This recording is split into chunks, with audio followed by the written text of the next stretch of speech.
Muito bem, bom dia a todos.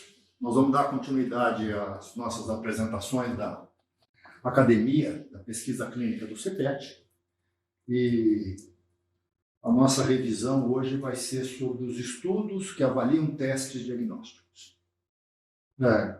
Como clínico, eu acho que a parte mais bonita da epidemiologia clínica é a utilização racional, inteligente, uma boa compreensão dos testes diagnósticos na beira de leito, quando nós estamos atendendo um doente verdadeiramente.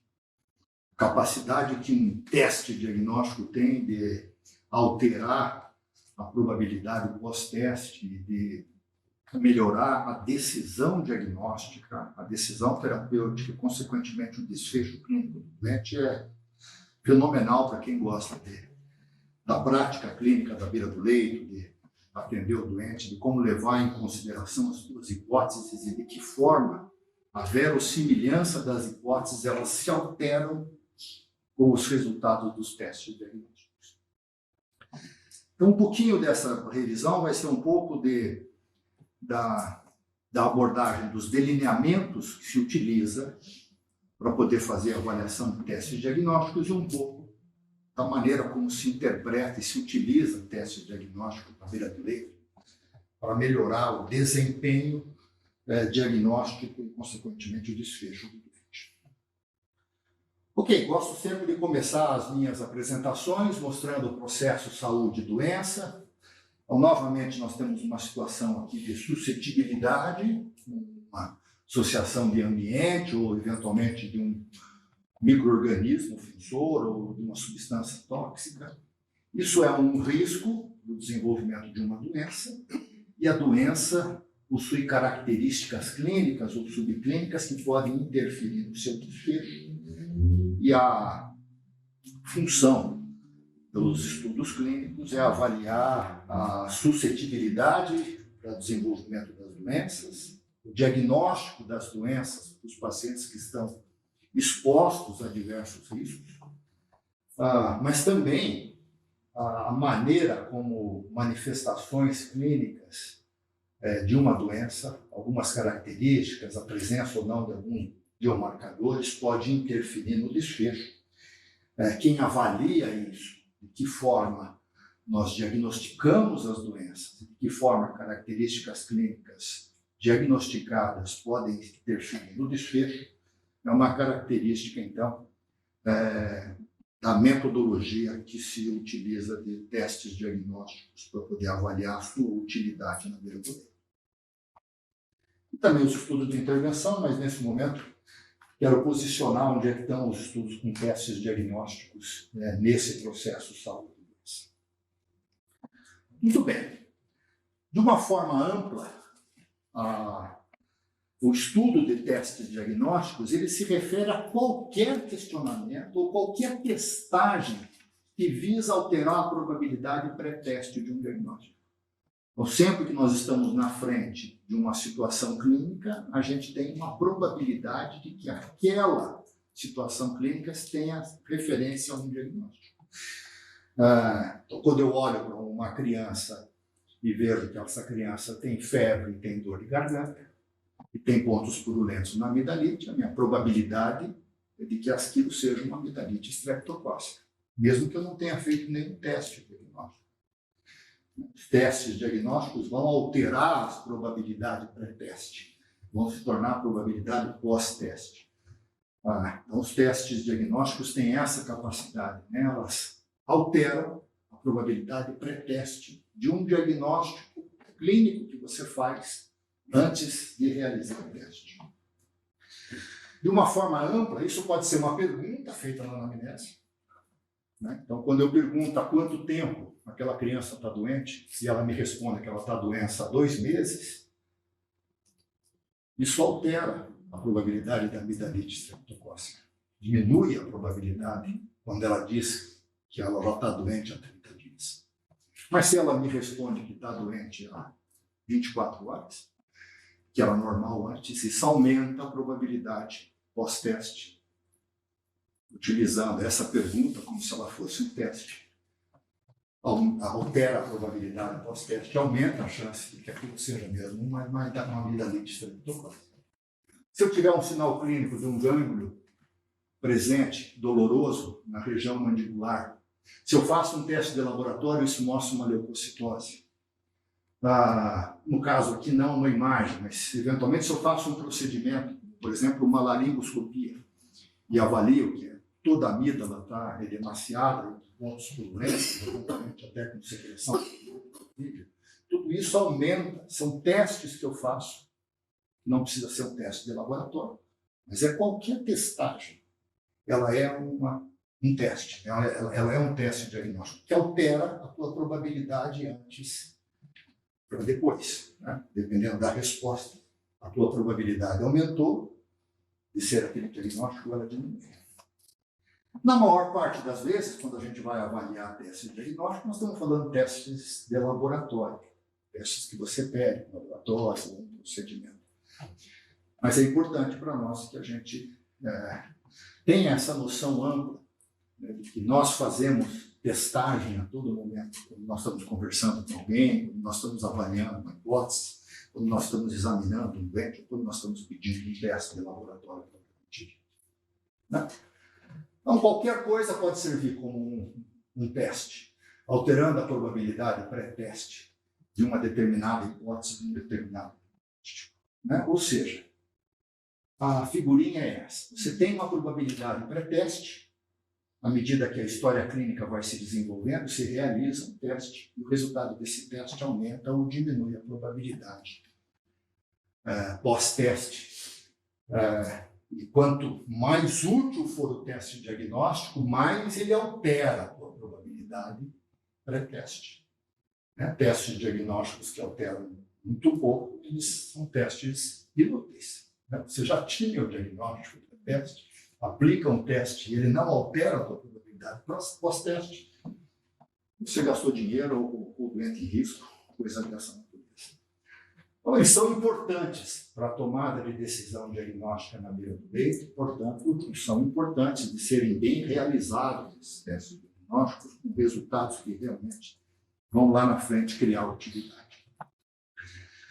Bom, com essa visão geral, eu diria que o que é os estudos de testes diagnósticos, primariamente, eles buscam a relação entre um fator em estudo, um teste diagnóstico, habitualmente um teste de laboratório ou um procedimento, e a sua relação com o efeito clínico. Geralmente a presença da doença ou, eventualmente, de um desfecho em relação ao prognóstico. Eu vou dar vários exemplos em relação a isso. Nós, até agora, quando estudamos estudos transversais, caso controle, estudo de corpo, mesmo estudo de intervenção, nós estávamos avaliando a relação de causa e efeito entre um fator e desfecho. E, até agora, sempre a nossa relação foi buscar uma relação causal estatisticamente significativa entre os dois fatores. Né? Na avaliação do teste diagnóstico, é uma relação entre um fator de estudo e um efeito clínico, mas ela não busca uma relação causal. O teste, ele não tem uma causa. O teste é um marcador de uma determinada situação clínica. Então, essa relação, ela não vai ser aferida por um teste estatístico buscando erro tipo 1 ou erro tipo 2. Né? Erro, um P-alfa, um P-beta. Não é essa relação que se quer entre esse fator de estudo. Por isso que é muito diferente, é muito semelhante aos outros estudos observacionais, mas é muito diferente na maneira como você interpreta, tanto na beira do leito, como você interpreta estatisticamente, descreve essa relação entre o fator de estudo e o efeito clínico. Então, ela é uma relação entre fator de estudo e efeito clínico, uma relação de sensibilidade, de especificidade e de verossimilhança. Todas as outras coisas, elas vão derivar dessa busca, dessa descrição dessa relação através dessas palavras. Okay? Um outro atributo importante dos estudos de testes diagnósticos é que o teste precisa ser útil. Então, o que é que dá utilidade para o teste? Então, esses dois elementos que estão aí. O teste ele precisa ser acurado,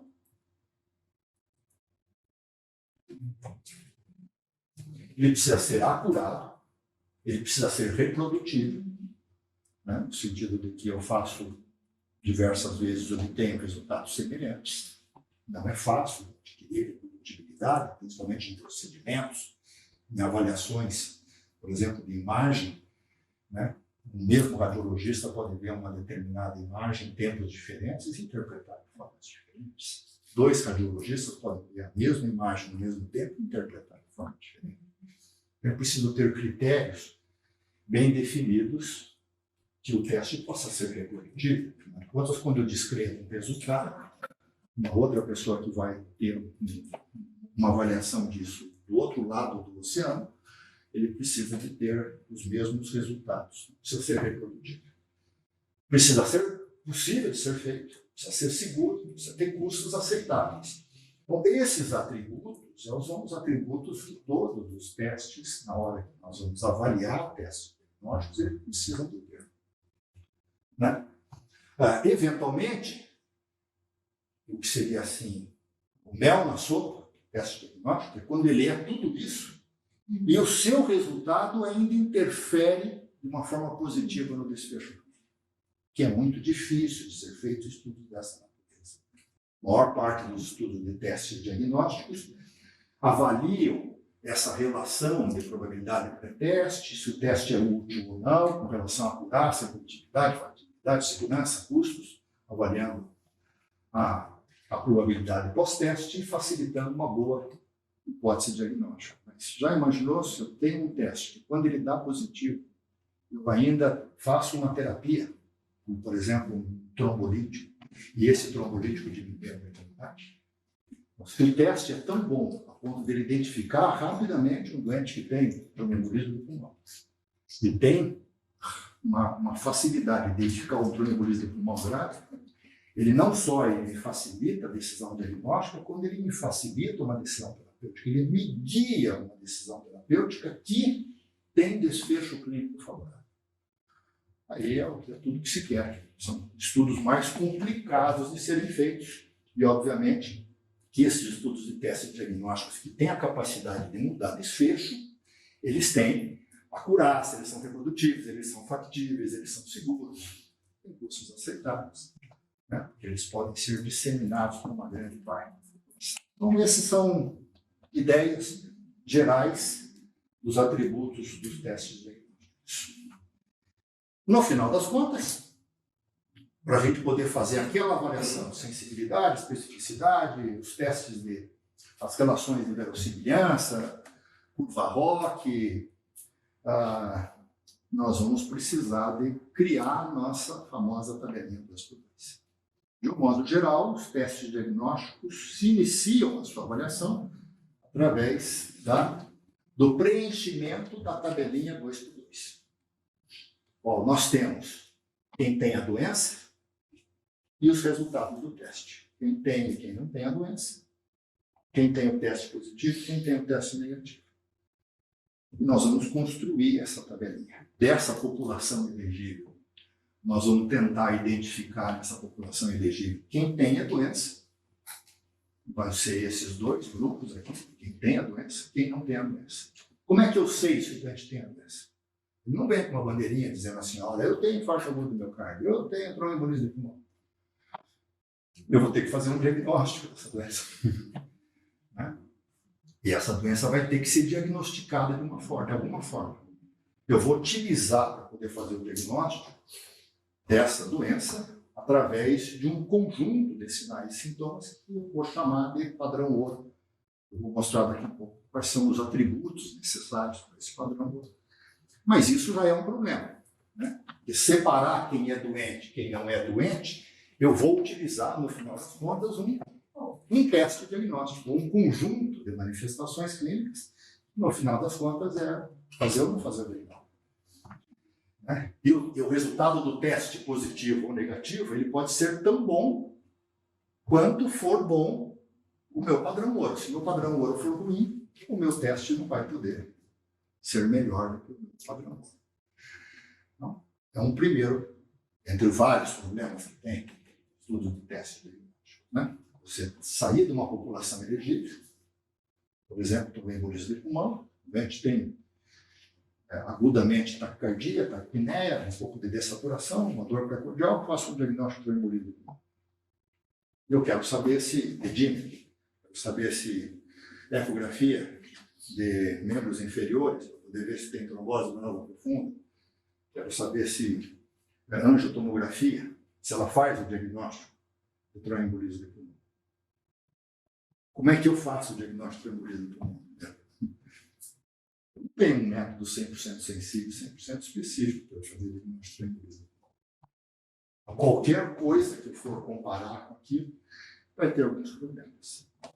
Mas eu vou ter que buscar um estudo de teste diagnóstico, o melhor padrão ouro que estiver disponível na prática clínica, naquele momento, que seja factível, custos razoáveis, etc. Então, para eu preencher essa tabelinha 2x2, eu preciso de selecionar uma amostra de pacientes, uma determinada condição clínica, chamada de população acessível, aqui falava população elegível, mas é a mesma coisa, e separar quem é doente e quem não é doente a partir do padrão ouro. E aplicar o teste, que vai dar positivo e vai dar negativo naquela população. E construir a tabelinha 2x2. O delineamento mais frequentemente utilizado é um delineamento de um estudo observacional. Ele pode ser um estudo transversal, ou ele pode ser um estudo de caso-controle, na maior parte das vezes. Quando eu vou avaliar a interferência de um diagnóstico no prognóstico, eu posso usar uma cor. Sempre com controle. Mas aqui eu vou mostrar como é que seria com um estudo transversal, que é o estudo mais frequentemente utilizado, no qual o fator de estudo é o teste diagnóstico, o efeito clínico é a presença ou não da doença aferida pelo padrão gold standard. Se eu tenho, no mesmo momento, eu faço a medida de quem tem e não tem a doença pelo gold standard, quem tem o teste positivo, quem tem o teste negativo, dos 100 pacientes que estão aqui, eu tiro uma amostra, eu vou ter os doentes que têm o fator de estudo, teste positivo, tem a doença, tem o teste positivo e não tem a doença, tem o teste negativo e tem a doença, tem o teste negativo e não tem a doença. Ou seja, eu tenho quem tem o teste positivo e tem a doença, é o verdadeiro positivo do meu teste. Eu tenho quem tem o teste positivo e não tem a doença, é o falso positivo do teste. Eu tenho quem não tem o teste negativo, tem a doença, é o falso negativo do teste. E quem não tem a doença e tem o teste negativo, é o verdadeiro negativo do teste. E aí eu consigo construir a minha tabelinha e a gente já vai ver como é que a gente aí faz as interpretações estatísticas, as análises dessa relação entre as diversas variáveis que ali entraram. Como essa tabelinha 2x2 é uma tabelinha dicotômica, ter o teste positivo e ter o teste negativo, ela é uma variável sim e não. Como é que eu transformo uma variável, por exemplo, ordinal, uma variável contínua num teste positivo, num teste negativo? Isso também é um outro problema. Se eu faço uma medida de tipo sanguíneo, ele é uma variável nominal. Mas se eu faço uma avaliação da glicemia, do diagnóstico do diabetes, ela é uma variável contínua. Como é que eu transformo essa variável contínua numa variável dicotômica? Acho que a gente já viu isso. Acho que, de um modo geral, a gente deve coletar os dados da forma que tem maior quantidade de informação. A gente tem feito esse esforço nas nossas cortes, quando a gente faz o REDCap, sempre fazer análise de frequência cardíaca, PaO2, FiO2, glicemia, leucócito, sempre numa variável contínua. Mas a gente vai ter que fazer a análise e colapsar posteriormente. né? E para fazer a construção da tabelinha 2x2, embora eu possa fazer com variáveis ordinais, de um modo geral, a gente acaba fazendo variáveis dicotômicas com diversos níveis de cortes diferentes e tentando construir uma curva roda. A gente faz uma conversa expandida e depois tenta colapsar com diversos níveis de corte. Isso tem vantagens e desvantagens, como nós vamos ver na sequência.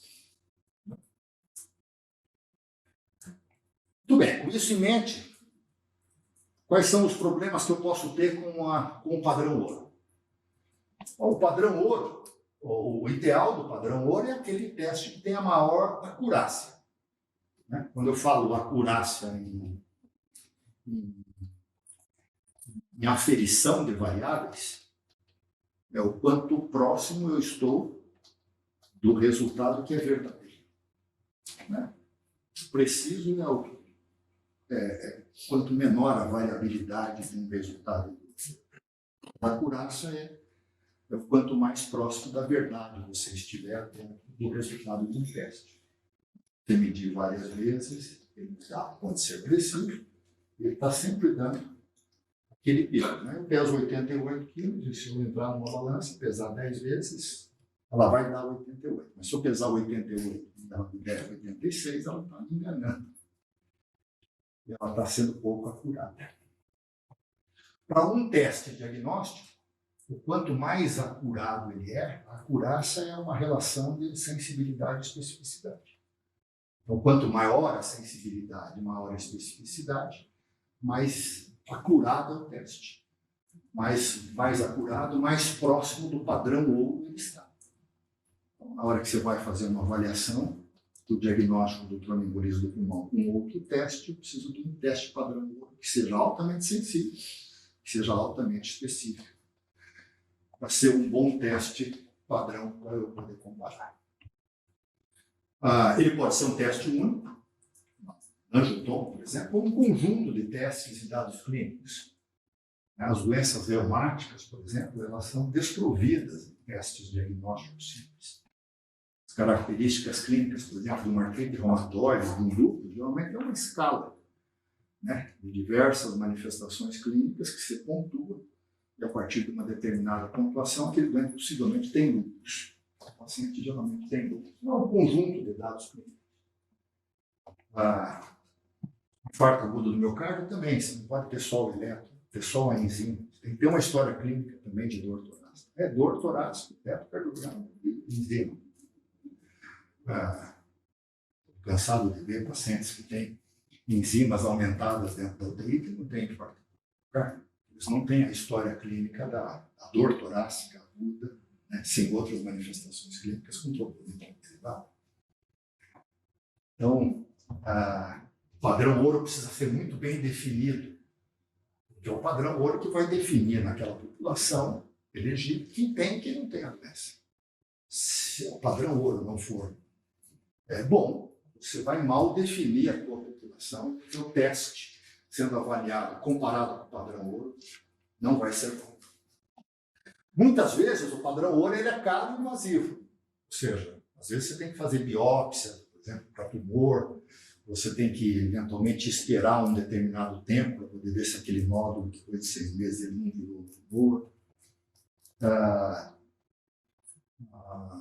Mas é importante que você defina bem quem tem ou não tem a doença, até porque você está comparando um teste que muitas vezes é um teste mais barato, mais fácil. Então o padrão ouro precisa ser mais sensível e específico possível. Exemplos são testes altamente acurados, biópsias, procedimentos, às vezes você tem que fazer cirurgia imagem, né, para fazer um diagnóstico de uma cintilografia de abdômen para poder ver se tem tumor de pâncreas. Como é que eu faço um diagnóstico de tumor de pâncreas? Uma massa pancreática. Às vezes eu tenho que abrir o abdômen de todo mundo e ir lá e biopsiar a massa de todo mundo, poder ter certeza se aquilo era câncer ou não era câncer. Às vezes segmento ao longo do tempo, necrópsias, né? E tomar cuidado que quando eles são substituídos por por testes menos acurados, ele pode levar a erro de classificação. Né? Quando eu me formei, sempre conto essa história, talvez já tenha contado para vocês alguma vez. Mas eu me formei em 82. Em 82 não havia eco de abdômen. A eco de abdômen apareceu no Hospital de Clínicas, o primeiro eco, o Dr. Pacheco, que era um radiologista do hospital, começou a fazer eco de abdômen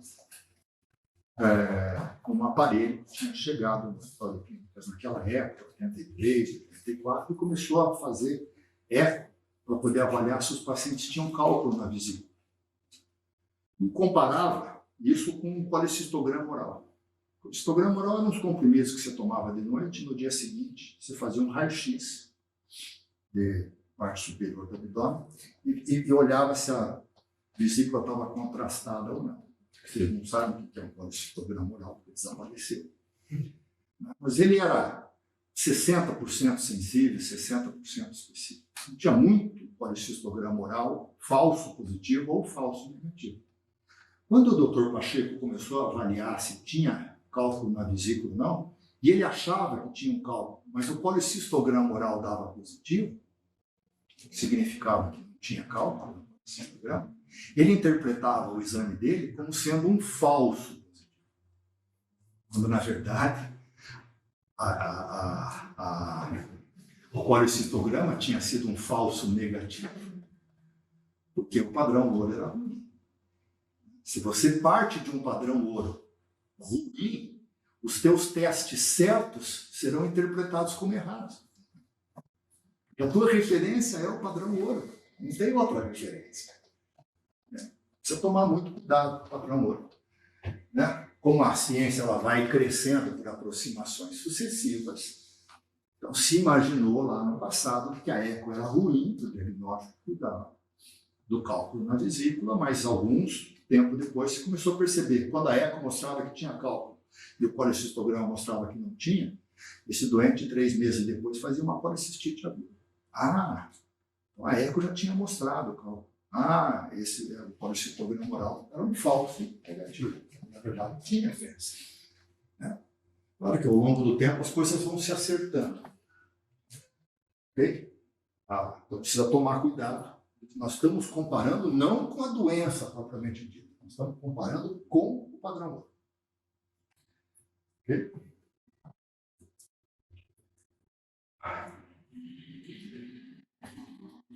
Vou voltar para o teste de verossimilhança mais tarde. Então, alguns problemas que surgem com os testes diagnósticos. Né? Então, quando eu defino essas escalas nominais e contínuas, o que eu quero é fazer a minha tabelinha 2x2. Acho que esse detalhe está escondido. Né? Então, naquela vai ainda, aquele momento em que a gente vai construir essa tabelinha 2x2, a partir da definição do que é teste positivo ou não, a partir de uma escala que eu vou transformar numa escala nominal, teste positivo ou negativo, eu vou ter que construir a minha tabelinha 2x2. Né? Essa tabelinha que vem desta avaliação aqui. Né? Eu faço o teste, o delineamento transversal, vejo quem tem o teste e tem a doença, quem tem o teste positivo e não tem a doença, tem o teste negativo e tem a doença, tem o teste negativo e não tem a doença. E aí eu vou construir, obviamente, essa tabelinha 2x2. Okay? Então, se eu tenho o teste positivo e tenho a doença, é o meu verdadeiro positivo. Se eu tenho o teste positivo e não tenho a doença, o teste é falso negativo, desde que eu tenha um bom nível de standard. Se eu tenho um teste negativo e eu tenho a doença, é um falso negativo do teste. Isso está claro. Se eu tenho um teste negativo e não tenho a doença, o teste é um verdadeiro negativo.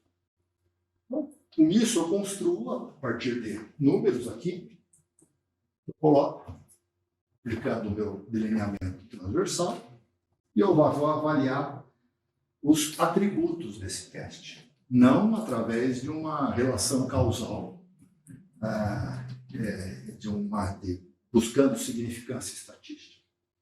mas buscando a relação de sensibilidade e especificidade entre esse teste e o meu gold standard.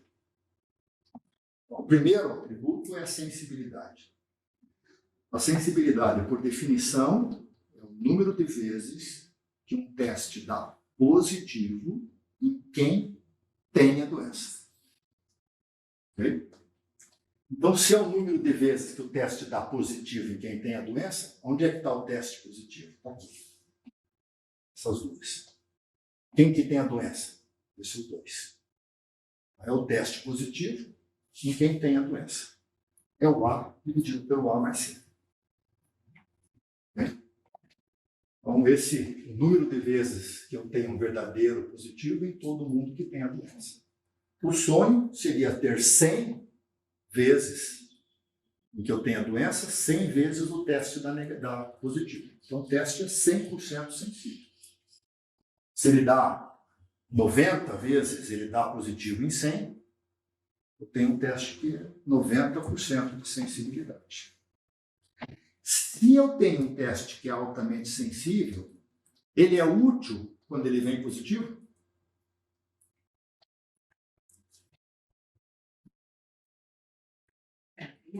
Não sei, porque vai depender da sua especificidade. Se eu quero alterar a minha probabilidade pós-teste, um teste altamente sensível é útil quando ele dá negativo. Porque se sempre ele dá positivo em quem tem a doença, quando ele dá negativo, ele afasta a doença. O outro atributo do teste é a sua especificidade. É o número de vezes em que um teste dá negativo em quem não tem a doença. Porque quando ele vem positivo, ele é específico. Ele não dá positivo em quem não tem a doença. Quem não tem a doença dá negativo. Então, um teste 100% específico é útil quando ele dá positivo. Os testes não são só sensíveis e específicos. Os testes têm atributos de sensibilidade e especificidade juntos. São sempre. Tem essas duas. Né? Mas um teste altamente sensível é melhor quando ele dá negativo. Um teste altamente específico é melhor quando ele dá positivo. Então, quando é que eu peço um teste sensível? Quando eu quero afastar a doença. Quando é que eu peço um teste específico? Eu quero confirmar a doença. Um doente que vem com uma falta de ar aguda, um pouco de taquicardia, um pouco de taquipneia, um pouco de dessaturação, eu faço um diagnóstico presuntivo de tromboembolismo do pulmão. Eu posso escolher 2 testes. Dedímero, por exemplo, e posso escolher uma angiotomografia. A angiotomografia do pulmão, quando ela dá um defeito arterial, ela significa tromboembolismo do pulmão. É um exame altamente específico. Só que ela só aparece positivo quando eu tenho tromboembolismo de pulmão em artérias de médio ou de grande tamanho. Quando eu tenho tromboembolismo de pulmão em artérias pequenas, ela não aparece. Então, ela não é sensível como ela é específica. Ela é muito mais específica do que sensível. O dedímero não. O dedímero, além de ser um exame fácil, como ele mostra a presença de coágulos formados e degradados intravasculares, quase todos os doentes que têm tromboembolismo de pulmão têm dedímero. Então, ele é um exame altamente sensível, mas é pouco específico. Ele dá positivo em muitos outros doentes que não têm tromboembolismo de pulmão. Né? Todo doente que fica acamado muito tempo, doente que tem sepse, trauma, dos doentes de UTI, ele é muito pouco específico. Então, o dedímero é um exame altamente sensível, a angiotoma é um exame altamente específico.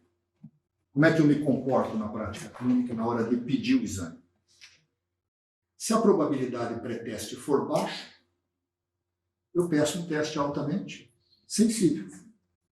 Se ele vier negativo, praticamente acabou a teste. Se a minha probabilidade pré-teste for alta, eu peço um teste altamente específico. Se ele vier positivo, confirma a teste. Ok? Como screening, de modo geral, se utiliza como screening testes altamente sensíveis. É bom quando ele dá negativo. Quando ele dá positivo, você tem que fazer mais coisas. Teste do pezinho, lá, é um teste altamente sensível. Quem tiver fenilcetonúria vai dar positivo. Agora, muitos dos que dão positivo não são fenilcetonúria. Tem que fazer alguns outros exames posteriores. Okay? Testes altamente sensíveis, antes de você pedir, você pede quando a probabilidade da doença pode ser afastada com teste negativo. Okay? Porque o teste é altamente sensível. Ele é bom quando ele dá negativo. Só que depois que vem o teste, o que eu faço? Quando o teste vem, ou ele é positivo ou ele é negativo. Quando o teste vier positivo, eu quero saber entre quem tem o teste positivo, quantos que tem a doença. Isso é o valor preditivo positivo do teste. Qual é o valor do teste positivo predizer que tem a doença? Depois que vem o resultado do teste, eu quero saber daqueles que têm a doença, quantos que têm o teste positivo. Entre os que têm o teste positivo, que o teste veio positivo, quantos que têm a doença. Se vier um dedímero alto, ele é um verdadeiro positivo ou ele é um falso positivo? Se vem um dedímero alto, eu não consegui afastar a doença. Mas como a presença de dedímero em outras doenças é muito alta, ele é um teste altamente sensível, mas que tem um valor preditivo muito baixo. Ele não serve para poder dizer que tem a doença.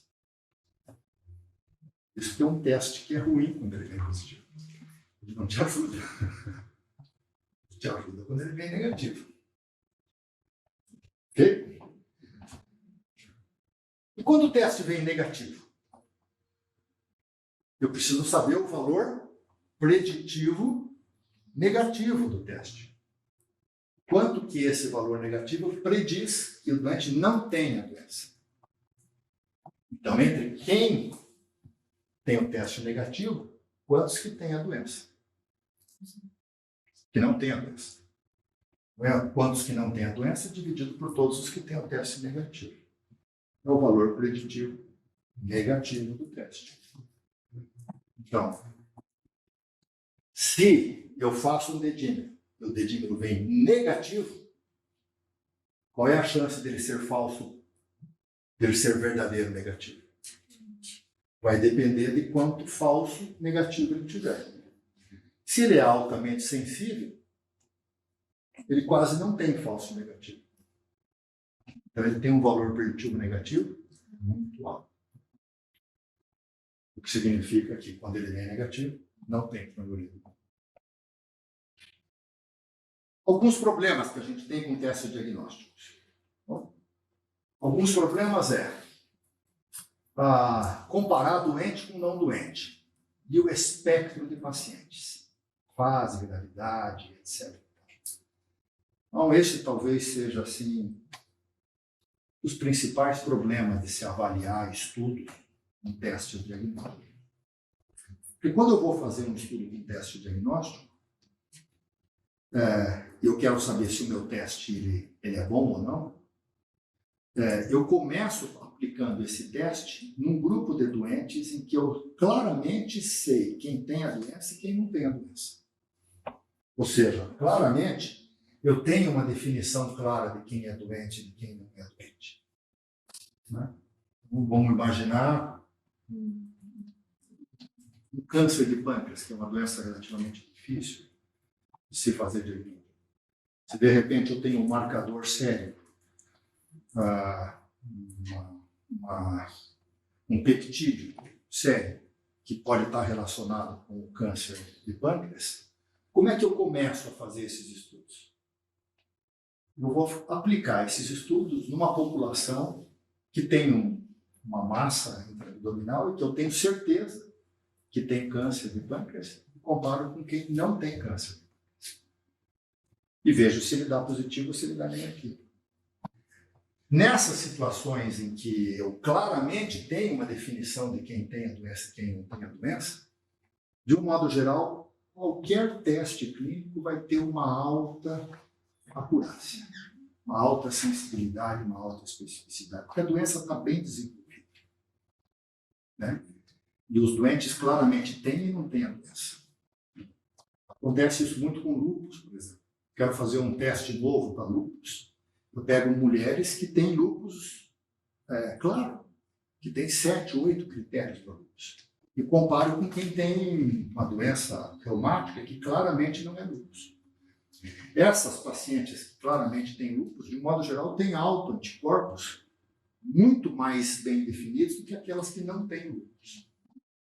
Então, dá uma alta sensibilidade, uma alta especificidade o teste que eu tiver. Mas depois, quando eu começo a colocar esses testes na prática clínica, eu não quero um teste que me mostre que o doente tem câncer de pâncreas, quando eu já sei que ele tem câncer de pâncreas. Ou que já tem lúpus, quando eu já sei que tem lúpus, através de outras manifestações. Eu quero aplicar esse teste numa fase bem mais precoce da doença. Naquele doente que tem uma situação pancreática que pode ser câncer ou não pode ser câncer. Ou que tem uma doença reumática que pode ser lúpus, pode não ser lúpus. E quando eu aplico o mesmo teste, que tinha alta sensibilidade e especificidade quando as populações são bem diferentes, quando as populações já têm manifestações clínicas com sobreposição, eles já não dão o mesmo desempenho. É preciso tomar cuidado na hora da gente aplicar isso na beira do leito, quando nós estivermos olhando para testes clínicos que foram aplicados em grupos muito diferentes de doentes. Na verdade, nós vamos estar querendo comparar isso na prática clínica em pacientes que ainda estão numa fase intermediária, que não estão claramente com a doença desenvolvida.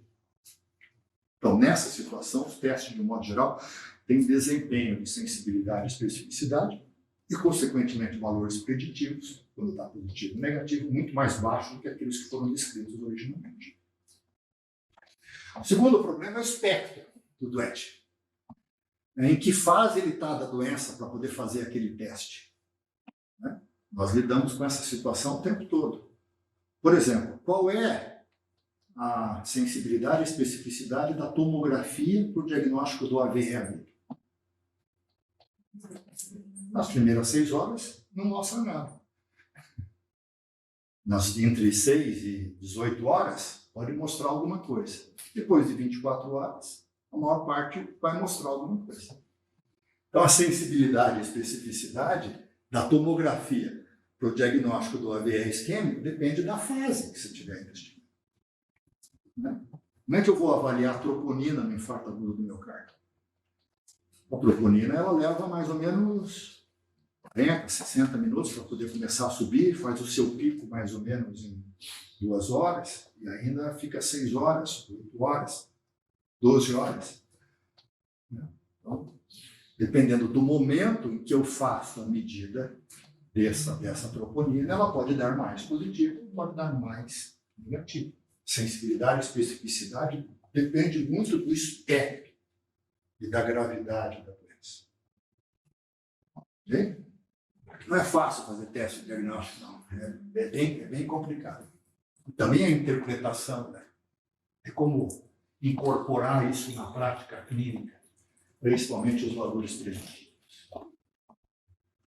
De um modo geral, a gente tem ausência de informação do desempenho do teste em pessoas com resultado negativo. Né? Em pessoas que não têm a doença, de modo geral, a gente tem mais resultado do teste, quando é que ele dá positivo, em quem tem a doença. Muitas vezes você tem alterações de padrões objetivos bem definidos com muitas doenças. Né? Glomerulopatias, as glomerulopatias são mal definidas ainda, estão numa fase de vasculites. Né? Cada 4 ou 5 anos surge uma nova classificação para poder definir vasculite. Né? Então, são os atributos. Não sei se você lembra lá daquela primeira aula, né? Kant tinha dito que conhecer significa você dar um conceito para alguma coisa. Esse conceito muda com o tempo. A maneira como a gente interpretava insuficiência cardíaca, diabetes, AVE, há 30, 40 anos atrás, é muito diferente de hoje. Não tem nenhuma razão para a gente imaginar que a gente não vai interpretar sepse. Sepse nós estamos nos terceiros critérios de sepse, né? No sepse 3. Então, essas coisas mudam. E cada vez que você muda o critério para poder definir uma determinada doença, toda a sensibilidade e especificidade dos testes que foram descritos para aqueles atributos, da maneira como você interpretava uma situação clínica anteriormente, muda completamente. Novos estudos precisarão ser feitos. Consequências de testes imperfeitos, né? Atrasos ou ausência de tratamentos efetivos, o resultado que dá negativo quando o doente tem a doença, né? Se você for fazer o diagnóstico de uma sepse intra-hospitalar, uma infecção nosocomial por cultura positiva, as culturas dão positivo em 40%, 50%, 60% das infecções nosocomiais. O doente tem infecção. Se eu for fazer antibiótico só para quem tem cultura positiva, 40%, 50%, 60% dos doentes não receberão antibiótico. Ou, quantas vezes você não tem cultura positiva, o doente não tem a infecção? Por uma contaminação, por uma bactéria ocasional, etc. E tal. Isso leva também a tratamentos perigosos. Nesse caso, utilização desnecessária do antibiótico. Se você faz lá um atributo de um teste diagnóstico que o doente tem infecção pulmonar adquirida com a ventilação mecânica, sempre que tem uma condensação nova, tem secreção purulenta e tem febre, 70% das vezes esse doente tem pneumonia mesmo. Mas em 30% das vezes, aquele nova condensação é um derrame pleural, ele fez uma traqueobronquite, só uma febre por uma outra razão, o doente faz febre dentro da UTI, e muitas outras razões. E a gente fez um diagnóstico de PAV e ele fez um tratamento desnecessário. Por causa das imprecisões, das inacurácias dos testes diagnósticos que a gente frequentemente utiliza na vida. Bom, são problemas que a utilização de testes diagnósticos imperfeitos trazem dia a dia. Um outro problema com relação a teste diagnóstico é aquela dicotomização de um teste de uma variável contínua ou de uma variável ordinal, né? Então, se eu tiver uma variável contínua, vou utilizar essa figurinha aqui, então, não a outra que eu tinha marcado aqui. Então, quando você tem uma variável contínua, por exemplo, a glicemia, a partir de que ponto da glicemia eu defino que essa glicemia significa que o doente tem diabetes. Se eu fizer um ponto de corte, eu tenho aqui pacientes que são normais. Os pacientes que são normais têm uma glicemia que deve ter uma mediana mais ou menos em 82. E os pacientes com diabetes têm uma mediana com mais ou menos 160. Certo? Né? Mas só que esse valor é o valor da mediana, mas se tem uma distribuição gaussiana um pouco diferente dessa distribuição, que ficaria uma figurinha um pouco melhor, né? Uma distribuição um pouquinho que não está aparecendo lá na minha figura, normal aqui, e os doentes assim, ó, né? E uma área de superposição grande. Então, nessa variável contínua, onde é que eu ponho o nível de corte para poder definir a partir de quando de glicemia eu tenho os doentes com diabetes com um valor mais alto ou mais baixo que os doentes que são normais, os doentes que não têm diabetes. O problema é que quando eu tenho uma variável contínua, quanto mais alto eu colocar essa variável contínua, eu altero a quantidade de doentes que eu defino como sendo diabéticos. Dependendo do nível de corte, nesta variável contínua, se ela for mais baixa, eu tenho mais sensibilidade. mas eu perco especificidade. Quanto mais alto, menos sensibilidade, mas mais especificidade. Imaginando o nível de corte para glicemia hoje no 126, então se eu aumentar para 140 de glicemia de jejum para definir que um paciente é diabético, o que eu vou estar fazendo? Eu vou estar incluindo um número maior de pacientes com diabetes, mais específico. Mas muitos doentes com 130 têm diabetes e não foram incluídos como sendo diabéticos.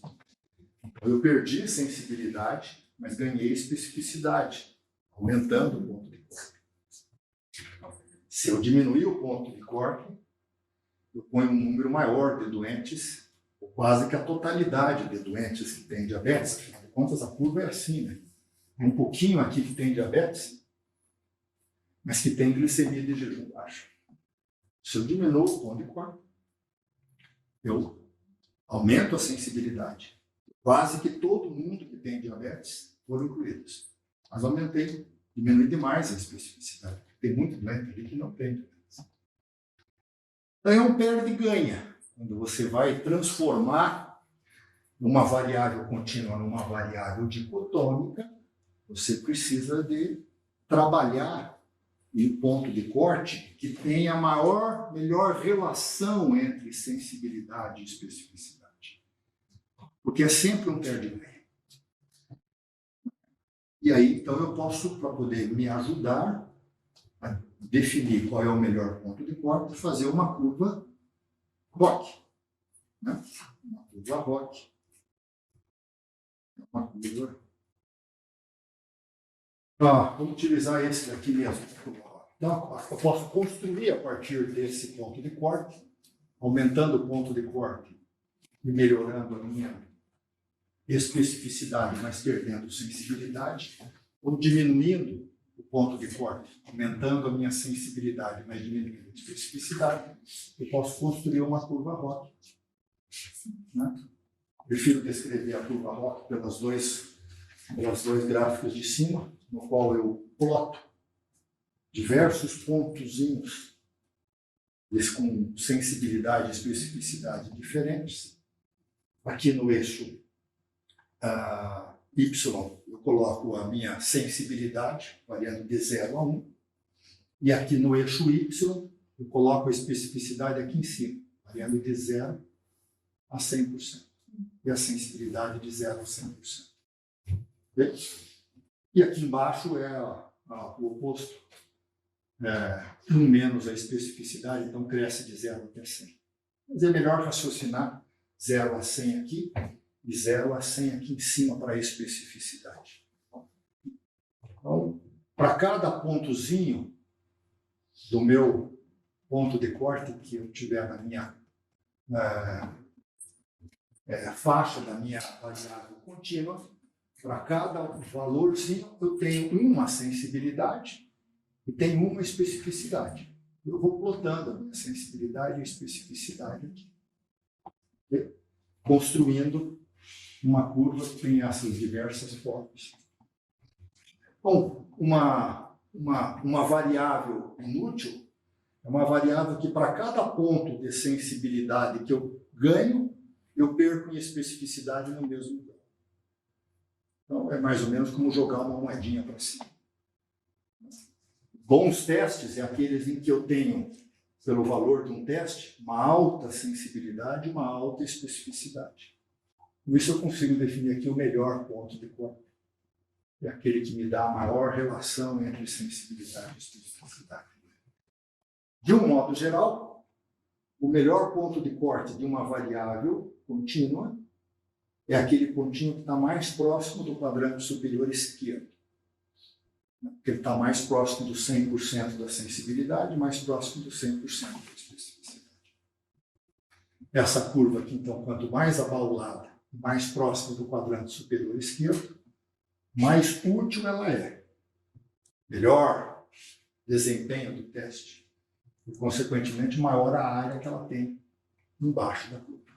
A área sobre a curva. Uma área sobre a curva de 50% é um teste pouco útil. Uma área sobre a curva de 60%, 70%, 80%, 90% de 0,9 ela tem daquele quadrado ali. Quanto mais área ela tiver abaixo daquela curva, maior é o desempenho de um teste. Então, aqui tem vários exemplos. Por exemplo, o diagnóstico da pancreatite aguda. Eu posso utilizar aqui vários modelozinhos, várias medidas de amilase urinária, amilase sérica, tripsinogênio urinário, ou até um dipstick, se dá positivo ou não dá positivo, que veja, de acordo com o valor da amilase urinária, ele tem essa curva. Para cada um dos valorezinhos, que dá positivo ou negativo, eu consigo traçar uma curva e definir aqui, por exemplo, que o tripsinogênio urinário é aquele que tem a melhor área sobre a curva. Talvez o teste melhor para fazer o diagnóstico de pancreatite. Esse aqui é um teste de glicemia. Em 1999, foi o teste que definiu 4,8 milimoles por litro, dá mais ou menos 126 de glicemia, o valor da glicemia em jejum, o diagnóstico do diabetes. Então, aqui é 126, aqui é uma coisa como 200, 250. Quanto mais alto for a glicemia, mais específico é, mas menos sensível é. Quanto mais baixo, 120, 110, 100, é muito sensível, mas é pouco específico para o diagnóstico do diabetes. Construindo uma curva ROC, eu consigo definir mais ou menos, de uma forma mais bem definida, qual é o melhor nível de corte para a troponina, para o diagnóstico do infarto do miocárdio, das transaminases para o diagnóstico da hepatite aguda, da glicemia para o diagnóstico do diabetes. Sempre é um perde-ganho. Na prática clínica, a gente não deve muito utilizar nível de corte. Né? Os níveis de corte são muito bem utilizados para estudos epidemiológicos, definir com clareza o doente. Agora, se eu tenho na minha prática clínica um doente que é obeso, que tem emagrecimento, tem poliúria, polidípsia, tem gente na família que tem diabetes, tem uma hemoglobina glicada de 7, e eu faço uma glicemia de jejum e dá 118, é menos que 126. Isso quem tem diabetes. Vou repetir esse exame mais uma vez, só para poder ficar com a minha consciência livre. Eu posso utilizar níveis mais baixos, porque muito provavelmente para esse doente ele não mostrou glicemia acima de 126, mas ele tem todas as outras características que ele tem. Diabetes. Ou se eu pego um paciente magro, jovem, não tem história nenhuma, alguém inventou de fazer uma glicemia de jejum, e a glicemia dá 132, provavelmente não tem diabetes. O doente estava sob estresse naquele momento, foi um exame que foi pedido a mais. Ele não é um exame que tem 100% de sensibilidade, 100% de especificidade. Vai depender muito da probabilidade pré-teste da doença. Agora, para estudos epidemiológicos é importante que você defina critérios bem estabelecidos. Quem é que tem ou não tem a doença. E quando utilizando variáveis contínuas, a utilização da curva ROC pode ser bastante útil. Ok? Aqui tem vários exemplos da utilização da curva ROC, mostrando que quanto maior for a área sobre a curva, mais útil é o teste. E se o teste tiver variável ordinal ou variável contínua, aquele resultado que estiver mais próximo do ângulo superior esquerdo tem a melhor relação de sensibilidade e especificidade e deve ser utilizada como o melhor critério diagnóstico disponível naquele momento para aquela variável de direção estudada. Então, voltando aqui um pouquinho, os testes sensíveis, fazendo um resumo, têm maior utilidade quando eles estão negativos, serve de screen inicial quando várias possibilidades são possíveis, Eles são muito úteis no início de uma abordagem diagnóstica, né? A gente está fazendo teste, por exemplo, de sepsis, olhar o hemograma do dia, a PCR, né? Quase todos os doentes com sepsis têm PCR alta. É um exame altamente sensível. Da PCR da baixa, posto normal, mesmo que ele tenha tido uma febre, que não tem sinal de disfunção, não deve ser sepsis. Se tiver uma PCR alta, PCR que aumentou nas últimas 24 horas, uma leucocitose junto que fez febre, vá buscar uma disfunção orgânica, que esse doente possivelmente tem sepsis. Serve para poder afastar a doença com consequência grave. Insisto, testes sensíveis eles são bons quando eles dão negativos. Diferente dos testes específicos, que têm mais utilidade quando eles dão positivo, porque eles confirmam a presença da doença. São úteis ao longo de uma abordagem diagnóstica. Você começa com o teste sensível. Se dá positivo, você pede um específico. Não começa com um específico. Ele tem menor probabilidade de dar positivo. Começa com um sensível, deu positivo, puxa vida. Pode ser que seja. Eu faço um outro teste. Tem a suspeita de tuberculose no pulmão? Fazer um VHS é uma ótima ideia ambulatorial. Quase todos os doentes que têm tuberculose no pulmão têm VHS. Uma imagem lá que pode ser tuberculose, mas pode ser uma sequela. Que lá está ativo ou não está ativo? Deu um VHS de 10. Você está bem? Estou bem. Não precisa fazer mais nada. Vai para casa. Se tiver alguma coisa, vê um VHS de 40, puxa vida, preciso ver se esse troço está ativo. Vou fazer uma tomografia de pulmão, fazer uma pesquisa de escarro, isso não tem. Vou pedir um exame mais específico. Os mais específicos são mais úteis ao longo de uma abordagem diagnóstica. Você não começa com uma lesão pulmonar, uma suspeita de tuberculose, pedindo BAR no escarro. Embora seja altamente específico, tem positividade em 8, 10, 12% de doenças. Mais caro, etc. Então, isso serve também para poder confirmar doenças com consequências graves. De modo geral, você não inicia uma quimioterapia antes de ter uma biópsia tecido da neoplasia. É altamente específico. Aliás, no caso não só dos custos, mas por causa das consequências de fazer quimioterapia em um paciente que não tem a doença. Testes em paralelo. Muito frequente, notei, né? No doente interno você pega um monte de teste, um monte de exame. Pedir um monte de exame aumenta a sensibilidade. É mais útil quando você não quer perder um caso, né? Mas tem um alto valor preditivo negativo. Ou seja, a chance de você encontrar um resultado positivo que não significa nada é grande. Você pediu um monte de exame.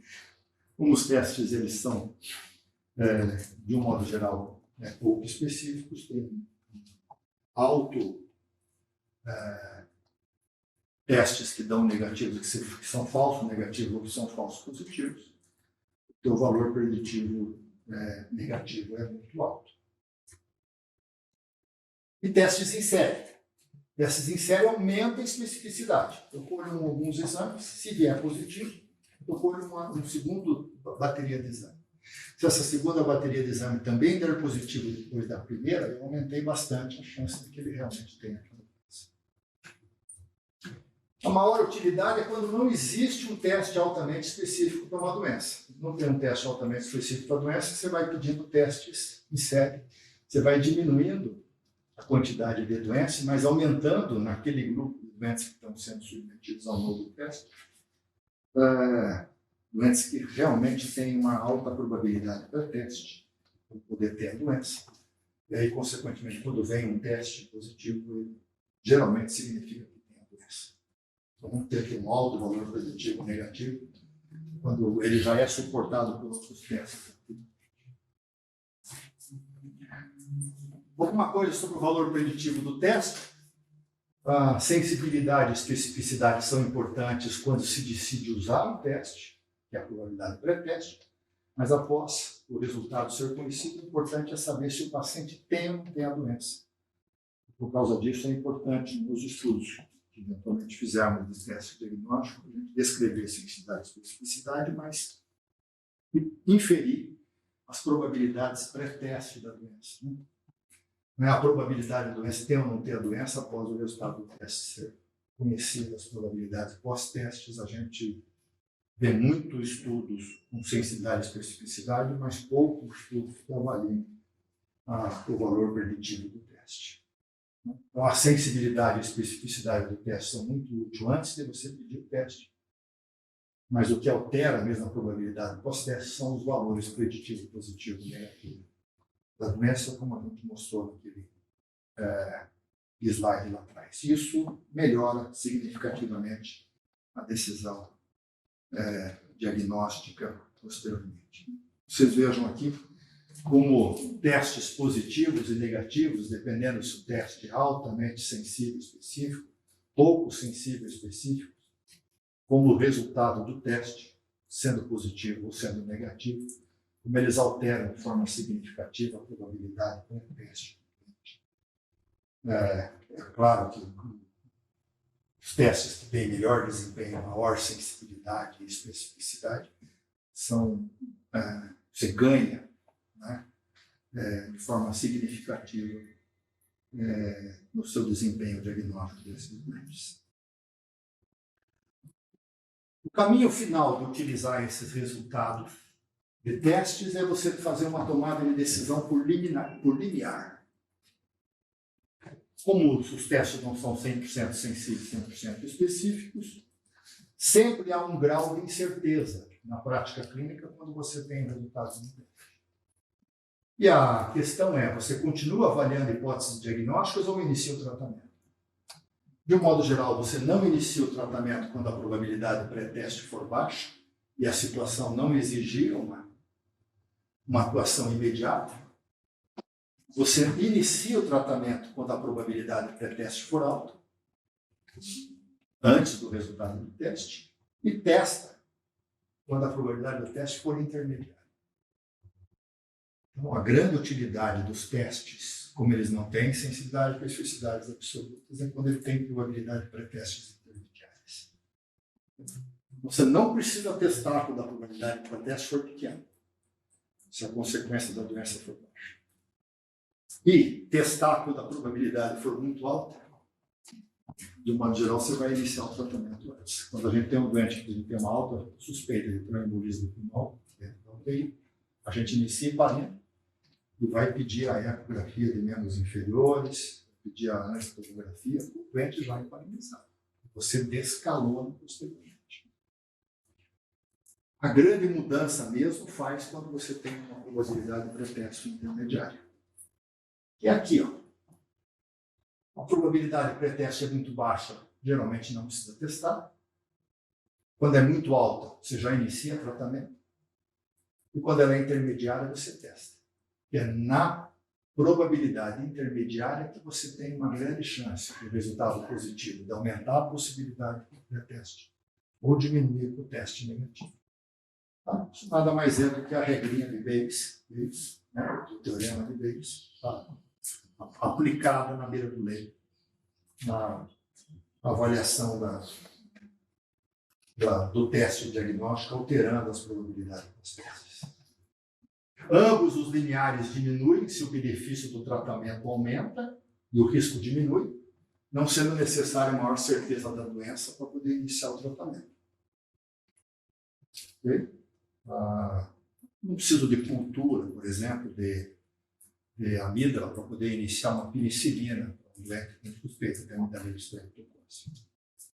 Então, se a probabilidade pós-teste, pré-teste for relativamente alta, eu já tenho maior certeza, já inicio o tratamento mais rapidamente desse doente.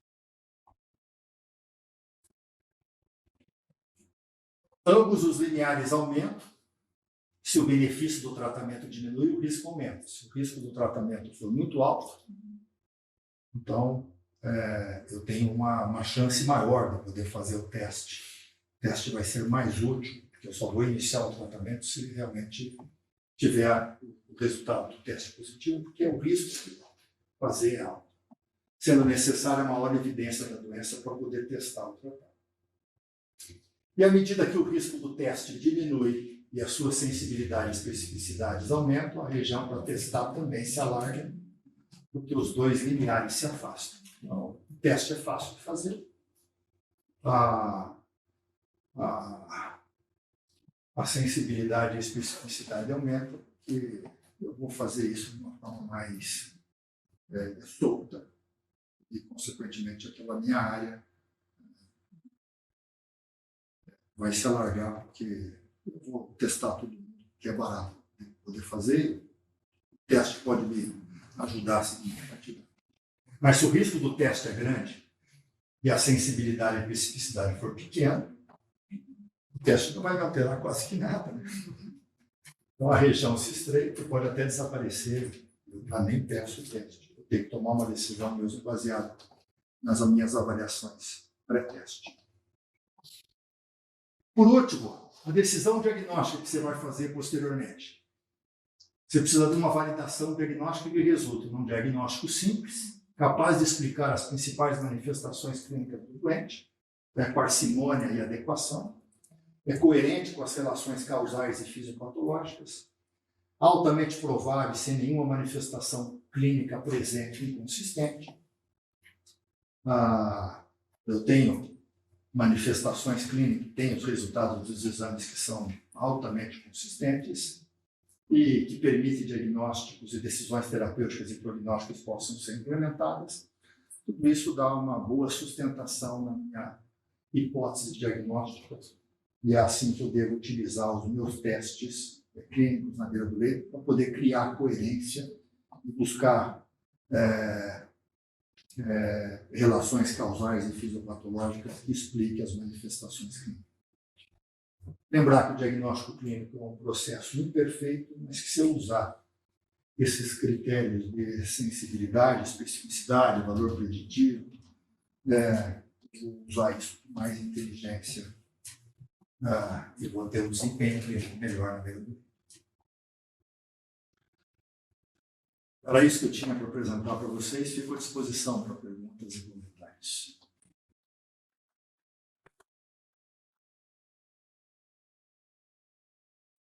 Até amanhã, Santos. É muito legal, doutor, ver o senhor falando desse assunto. Maravilhoso. E a relação clínica também, né? Aí agora eu estava pensando, às vezes a gente quer pular fases de rotas, né? É interessante trazer isso para a clínica no sentido de que às vezes pode até parecer estatístico demais, cálculo demais, mas não é. Se a gente trouxer isso que é usado para fazer triagens, rota de dor torácica, de AVC, em sequência, quais exames vão ser usados em sequência, quais em paralelo. Tudo isso vem de estudos também de testes diagnósticos, né? É maravilhoso isso, lidar com essas decisões baseadas nessas probabilidades. O diagnóstico é mais imperfeito do que o tratamento. Com certeza. A gente está mais acostumados a fazer avaliações dos ensaios, dos artigos originais, com ensaios clínicos randomizados, né, que viram uma coqueluche, todo mundo quer fazer o ensaio clínico randomizado. Mas a maior parte dos erros e defeitos, problemas que a gente tem na beira do leito, são diagnósticos mal formulados e mal feitos. Porque os testes clínicos são frequentemente imperfeitos por natureza e fazer o raciocínio da utilização de como ele muda as probabilidades de teste, os testes na beira do leito é uma coisa dinâmica, difícil de ser feita. De modo geral, se acaba disparando uma forma de tratamento num doente que não tem aquela situação clínica bem caracterizada, bem definida. Talvez a gente tivesse que gastar mais tempo falando em teste diagnóstico nas outras coisas. Essa literatura hoje ela é viciada para fator de risco e intervenção. Né? Se fala pouco mesmo na utilidade de novos testes diagnósticos De modo geral, é um conjunto de manifestações clínicas. A gente sempre termina nas nossas aulas tentando valorizar a presença do médico na beira do leito. Quando vem o resultado do laboratório, o que você faz? Tem que contextualizar, né? Olhar para o doente para poder ver se a probabilidade do pré-teste dele é suficientemente grande para poder valorizar o resultado positivo, ou se ela era pequena, valorizando um resultado negativo, buscando alternativas diagnósticas, porque senão a gente faz um diagnóstico errado e, consequentemente, aplica um tratamento certo se o diagnóstico daquele doente fosse aquele, mas não é. Então, acaba sendo todo o restante do tratamento, do desfecho clínico, acaba sendo diferente daquilo que era proposto para o diagnóstico formal.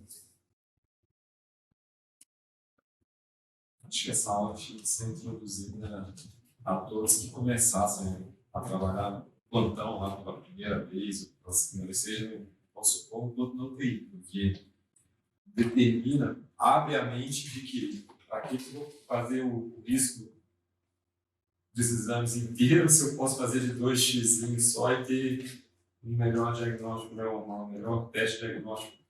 Acho que o Mário vai entender mais ou menos que se você tem uma folha de 300 exames laboratoriais, raio-x, tomografia e ressonância, você no seu exame clínico ali, você não conseguiu ter um norte, você faz pedido de tudo, né? Você já chuta para tudo quanto é lado. Então, quando você tem a aula que explica como que isso vai te ajudar no dia a dia, isso aí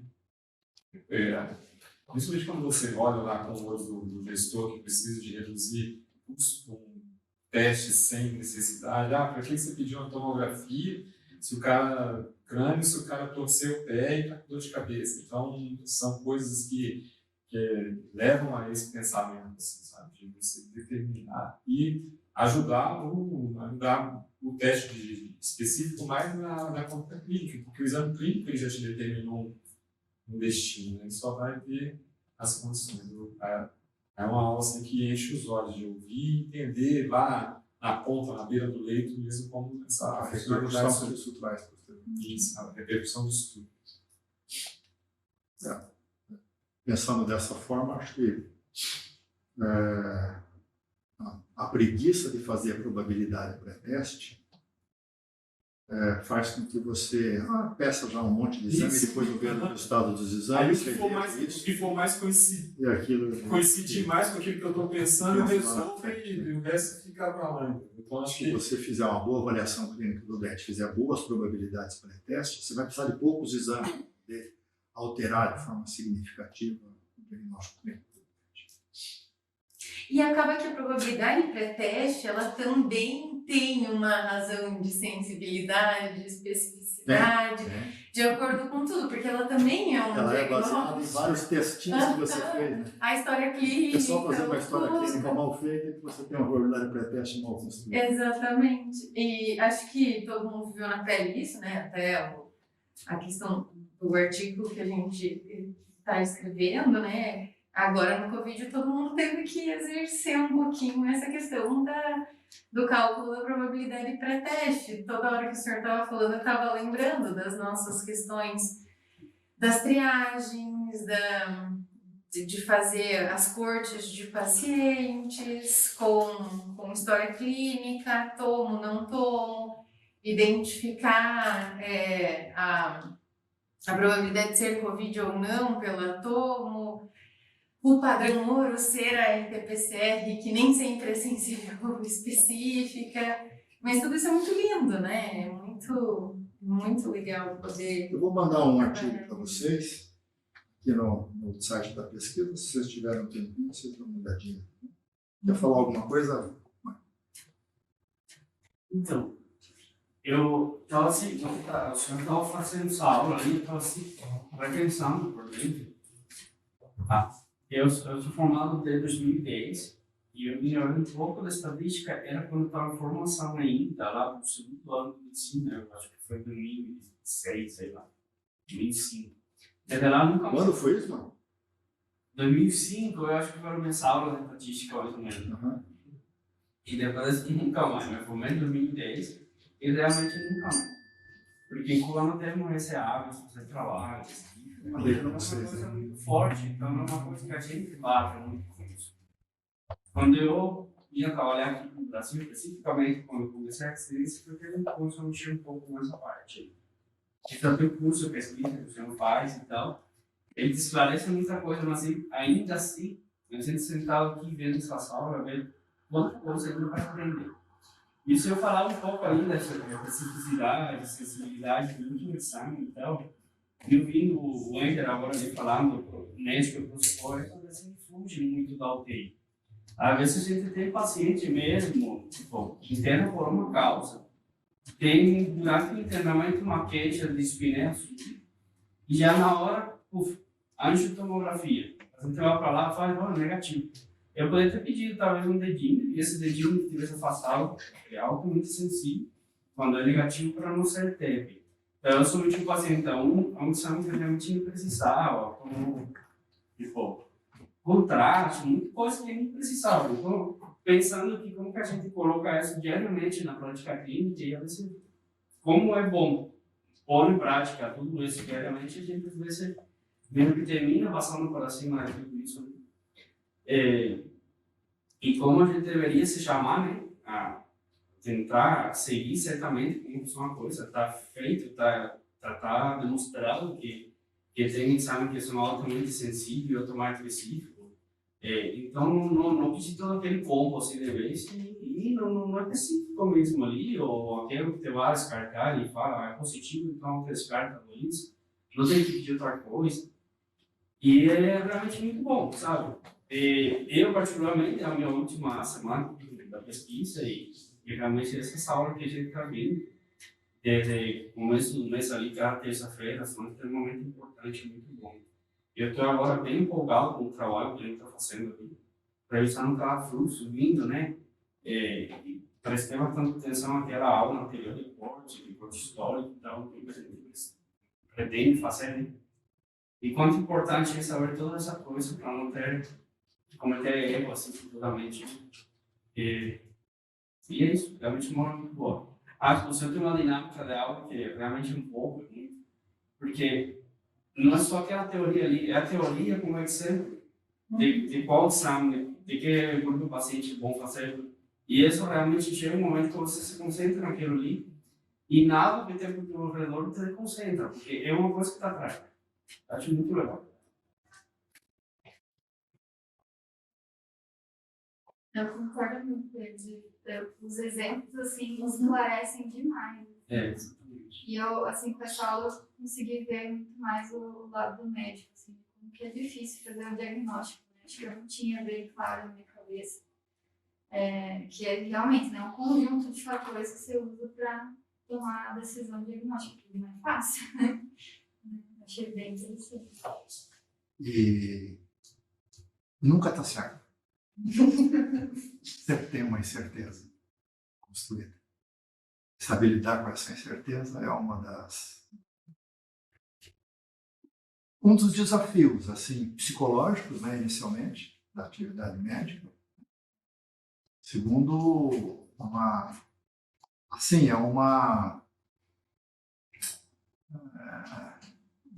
você se torna mais humilde perante o doente e perante a situação clínica, sabe? Quando eu vejo um médico dizer assim, aquilo ali está na mão, o doente está, né? Tenho certeza que é aquilo, sobe um calafrio assim, meu Deus do céu, quantas coisas será que ele não deve estar deixando passar? Porque mesmo quando você está muito seguro, né? Uma coisa legal é que certeza não tem nada a ver com verdade, né? Certeza é uma sensação subjetiva de que uma coisa pode estar certa.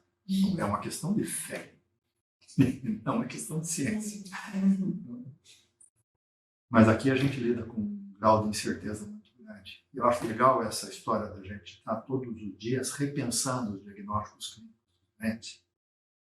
Novamente, repassando aquela visita na beira do leito, né? Quando o doente não está indo para o caminho certo, repensar novamente, será que ele tinha essa doença? Será que o diagnóstico foi bem feito? Será que não tem uma alternativa? Que não tem uma outra terapêutica que eu possa fazer, obviamente, mas antes disso, voltar para o básico novamente, ver se você coletou bem os dados clínicos originais, interpretou bem os dados de laboratório, se não tem alguma outra alternativa que possa explicar as manifestações clínicas do doente. É uma tarefa gostosa, assim. Eu passei para vocês um artigo que eu escrevi há uns 25 anos atrás. Na verdade, a minha prática médica foi de beira de leito durante mais de 20 anos. E acho que isso, de alguma forma, resume, de uma forma racional, aquilo que a gente deveria fazer na vida do leito. Mas é meio árido. Né? Você transformar isso daqui de uma forma prática, ela é difícil, até que isso comece a se tornar medular na beira do leito. Passa por um bom tempo.